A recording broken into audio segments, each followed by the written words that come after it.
আল্লাহ রাসূল সাল্লাল্লাহু আলাইহি ওয়াসাল্লাম সাহাবাদেরকে টার্গেট করে বলছেন যে, হে সাহাবারা, আলা উখবিরুকুম বি আফদালা মিন দারাজাতিস সিয়ামি ওয়াস সালাতি ওয়াস সাদাকাতি।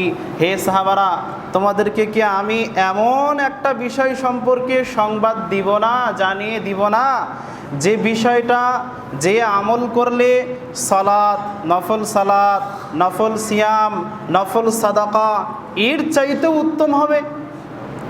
এমন একটা আমল সম্পর্কে জানিয়ে দিব না?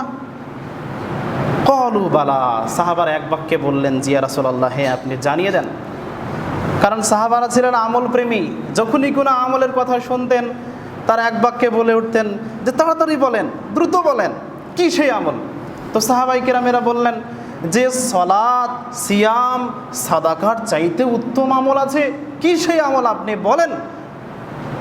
তো ক্বালা রাসূলুল্লাহ সাল্লাল্লাহু আলাইহি সাল্লাম, আল্লাহ রাসূল সাল্লাল্লাহু আলাইহি সাল্লাম বললেন যে সালাহু যাতিল বাইনি, পরস্পরের সুসম্পর্ক স্থাপন করা।